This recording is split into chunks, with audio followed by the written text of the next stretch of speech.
The other thing before I let you go, the other facet of this is reinvigorating Hollywood, obviously, getting back to the Clint Eastwood bangers like Escape from Alcatraz.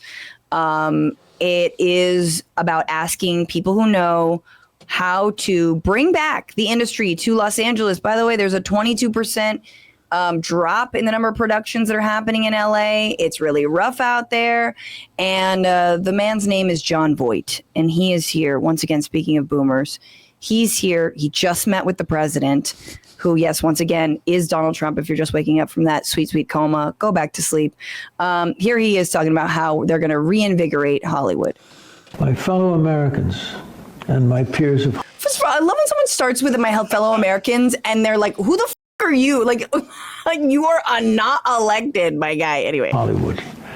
I recently met with our president, Donald J. Trump, who loves the entertainment business, wants to see Hollywood thrive and make films bigger and greater than ever before, as he says, and see productions come back to American Hollywood. The Hollywood that I fell in love with when I was a child and was honored to contribute to during my career. Our industry recently has suffered greatly over these past few years. We know. Private many equity. Americans have lost jobs to productions that have gone overseas. It's been very serious. People have just the reboot. People have lost their homes. In industry. Can't feed their families. Fires. After meeting with many of the entertainment leaders, I have brought forward recommendations to the president for certain tax provisions that can help the industry. Some provisions that could be extended and others that could be revived or instituted. This would help.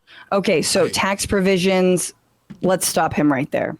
Every liquid in my body is boiling. Can we stop for 1 second in stupid LA when it comes to show business, blaming everything on the 2 or 3 additional taxes that stupid Gavin Newsom has put in, and maybe look at the fact that there was a strike and the Writers Guild and SAG, using all of the information they had at the time, built in all of these protections for AI, and these companies knew better and knew that that technology was not nearly the threat that they were positioning it as, and they gave away more than they should, allowing productions to be shipped overseas. And that's the actual problem. And can we stop thinking we need to cut 2 taxes? These are companies. It's going to equate for like 1 less %, like a minute. Like that's not the issue. No. And it reminds me of the Palisades stuff. This is a longer conversation, but just we're rebuilding at rapid pace and we've skirted every environmental protection and every law. And you're like, I'm pretty sure that's why we were in the situation to begin with.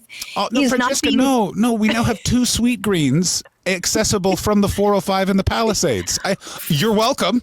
Yeah, exactly.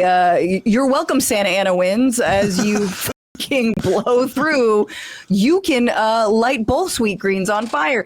And the same thing, again, the private, even before the strikes, obviously it is the private equity, it is the tech infiltration into Hollywood, the consolidation, the same that happens in every other industry, the same that killed Toys R Us, happened to movies and television. But okay, so tax schemes are, get this, John, on 100% tariff, according to Donald Trump, on any and all movies coming into our country that are produced in foreign lands. This is just, we want movies made in America again. I do. He's declared war on movies with subtitles. I feel like, no, exactly. First of all, this is for all the conservative boomers, this is an affront to all of the liberal boomers. My mom, which I constantly talk about, is like, okay, we're going to defund PBS and NPR. We're going to over all the national parks that you love and you enjoy and you take your brisk walks through, and then we're going to get rid of any art house cinema, foreign film, and make that ticket $55. This is just so terrible. It's also just Imagine, because you know that Trump is made uncomfortable by Jon Voight. Like, Jon Voight literally looks like a sleeping bag full of soup, and there is no way that breath is fresh. Like, there is that he seems like a close talker with some halitosis, and it's just like sleeping bag full of soup. You know, when you said sleeping bag, I didn't imagine a sleeping bag. I imagined like a sleeping bag full of soup. That's like, right. oh, there's a bag of soup, but it's a sleep. Yeah. Yeah, that's exactly right. Finally someone gets me. Yeah, no, it's crazy. I legitimately think that it's just the people that were famous when Trump was 20.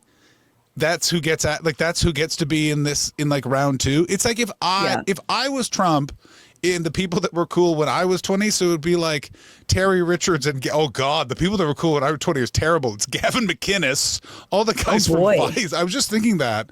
Like, the millennial version of Trump is going to have some weird people next to him, because at least it's like, oh, Jon Voight, he was cool in a way. In my dictatorship, I'm going to be like, Destiny's Child is getting back to fucking together. Oh, yeah. Right now. Do it right this time. Kelly Rowland has the center stage. To the side, Beyonce.